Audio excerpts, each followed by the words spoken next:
Donc Monsieur Godefroy va nous parler d'Hypatie d'Alexandrie, qui en fait est née en 370 environ et est morte 415 après Jésus-Christ, et qui a vécu à Alexandrie. Je vous laisse la parole. Donc pour présenter Hypatie, je dirais ces quelques mots là, d'introduction, qui sont dus à Lecomte de Lys, qui dans un de ses poèmes l'a qualifié de souffle de Platon et corps d'Aphrodite. Donc en fait le ton est donné, non seulement elle a été une grande savante, le souffle de Platon, mais elle a été aussi une femme d'une extrême beauté, le corps d'Aphrodite. Malheureusement il n'y a pas de portrait d'Hypatie qui est parvenu jusqu'à nous. En fait, la vie de cette femme de la fin du IVe siècle et du début du Ve siècle de notre ère est exceptionnelle à plus d'un titre. Elle était donc savante à une époque où les femmes étaient cantonnées aux tâches ménagères, à l'éducation des enfants. Elle était païenne à une époque où l'Empire romain devenait chrétien suite à la conversion de Constantin en 337. Et enfin, c'était une femme qui est restée célibataire à une époque aussi où la femme subissait la pression sociale du mariage. Et en fait, cet état de célibat a été voulu, assumé, car Hypatie, en fait, voulait pas être sous la domination d'un mari qui lui aurait empêché, en fait, de faire ses études et puis ses travaux au niveau des sciences. Et en fait, une vie si hors norme ne pouvait pas connaître une fin paisible. Et en fait, sa mort brutale à 45 ans la fera entrer définitivement dans la légende. Alors, Hypatie d'Alexandrie est née vers 370. Alors des fois on trouve les dates de 355, les sources sont diverges, mais bon, 370 est la date la plus communément admise. Elle fait partie, alors c'est une grecque d'Égypte, qui est née donc à Alexandrie, qui fait partie en fait de ces populations hellènes qui sont installées autour du delta du Nil, près de la mégapole d'Alexandrie, suite à la conquête de l'Égypte par Alexandre le Grand. Elle était la fille de Théon d'Alexandrie, qui était un grand mathématicien, et c'est aussi un permanent du musée, donc du musée d'Alexandrie. Le musée, c'est un mélange de CNRS antique et de l'université, de nos universités actuelles. Et en fait, elle a été éduquée par son père, et en fait, elle est née un petit peu, on peut dire, au milieu des rouleaux de la bibliothèque d'Alexandrie. Alors, elle n'est pas la seule femme que l'histoire des sciences dans l'Antiquité a retenu le nom. On a le nom de Théano, qui était la femme de Pythagore, qui a repris son école à sa mort. Thémista, qui était aussi une disciple d'Épicure, ou bien une astronome, Aglaonis de Thessalie, qui, au IIIe siècle avant notre ère, était capable de prédire les éclipses de lune, et pour cette raison, en fait, était considérée par ses semblables comme une sorcière. Mais Hypatie d'Alexandrie va toutes les dépasser, en fait, dans le sens où elle va notamment déjà dépasser son père et maître, Théon d'Alexandrie, et puis elle va pas se cantonner uniquement aux mathématiques paternelles, mais elle va également développer ses connaissances dans le domaine de l'astronomie et de la philosophie. Alors on pense qu'elle a peut-être été allée compléter ses connaissances à Athènes, qui était quand même le berceau de la science. En tout cas, c'est à Alexandrie qu'à la fin du IVe siècle qu'elle fonde sa propre école. Elle a à peu près, elle a une vingtaine d'années, même 20 ans, et donc sa légende va commencer. Je vais faire un petit aparté sur Alexandrie à son époque, ce qui va être important pour comprendre un petit peu notamment sa fin.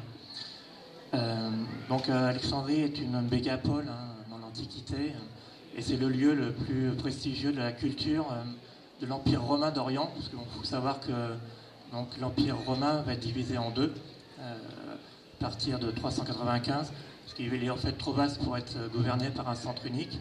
Donc l'ouest va avoir pour capitale Rome, et l'est pour capitale Constantinople, et l'Égypte va être rattachée à l'Empire romain d'Orient. Et en fait, dans cette ville, il va y avoir la pression en fait, de la religion chrétienne, qui va devenir de plus en plus importante, qui va essayer d'imposer ses vues. Donc il va y avoir de plus en plus de conflits entre les trois grandes communautés de la ville, donc les chrétiens, les juifs, il y a une importante communauté juive à Alexandrie, et puis les païens. Ça va se traduire notamment par la destruction du Sérapéum en 395. Donc le Sérapéum, c'était le temple de Sérapis, qui était le lieu tutélaire de la ville. Donc ce qui va être en fait une attaque contre un lieu de culte des païens, et puis aussi une destruction de sa bibliothèque. Il y a beaucoup de rouleaux de la bibliothèque du Sérapéum qui vont disparaître. Et en fait, c'est dans ce contexte de tension religieuse qu'évolue Hypatie d'Alexandrie. Donc dès 390, ça va commencer à donner des cours aux frais de l'État, des cours qui vont être gratuits, et puis à côté, elle va donner des cours privés en cénacle et chez elle. Donc elle va influencer un certain nombre de jeunes notables d'Alexandrie qui par la suite en fait vont avoir des postes importants dans la hiérarchie religieuse chrétienne d'ailleurs, et puis au sein de l'administration impériale. Dans ses disciples, il y en a un qui est assez connu, qui est Synisios de Cyrène, qui va devenir par la suite évêque de Ptolémaïs, ce qui prouve qu'elle aura un enseignement ouvert et tolérant, ce qui fait que en fait, chrétiens et païens viennent suivre ses cours. Alors, il y a 7 lettres que Synisios de Cyrène a adressées à Hypatie d'Alexandrie, qui ont été conservées, qui sont parvenues jusqu'à nous. Il s'adresse à elle, en fait, dans ses lettres, à la philosophe. C'est le terme qu'il utilise pour s'adresser à elle. Alors, aucun de ses travaux n'a survécu. Aucun de ses travaux scientifiques n'ont survécu. Ils ont sûrement été détruits au moment de la destruction de la grande bibliothèque d'Alexandrie. Alors, les sources anciennes nous ont donné le titre de ses ouvrages. Donc elle a fait notamment les traités mathématiques et d'astronomie, mais c'est pas en fait un petit peu comme à l'instar de ces grands sages et philosophes scientifiques de la Grèce antique, et c'est pas cantonné uniquement à l'élaboration de traités théoriques, mais elle a également réalisé des instruments scientifiques. C'est un petit peu comme Archimède, elle a combiné physique, mathématiques appliquées à la mécanique. Donc on sait qu'elle avait construit un planisphère, un astrolabe, un instrument de mesure du niveau de l'eau, et aussi un hydromètre gradué en laiton pour capable de mesurer la densité des fluides. Et donc l'hydromètre, on appelle l'aéromètre maintenant. C'est une invention qui va se perdre au Moyen-Âge. L'usage aussi va se perdre. Elle sera réinventée en fait au XVIIIe siècle par un pharmacien, Antoine Momé. Et donc on attribue soit à Archimède, soit à Hypatie l'invention de cet instrument. Donc si c'était avéré, ça en ferait la première femme inventeur connue. Alors j'ai dit tout à l'heure que ces travaux avaient disparu au moment de la destruction de la bibliothèque, mais je vais nuancer en fait ce propos, car on sait qu'elle a révisé les commentaires des traités de son père, notamment donc son père Théon Alexandrie, dans un commentaire sur l'Almageste de Ptolémée. Elle lui a fait une dédicace, notamment en reconnaissant son travail de révision. Et en fait, ce texte a survécu, on peut toujours le lire. Et donc en fait, l'édition qu'on peut lire n'est autre que la copie qui a été revue par Hypatie.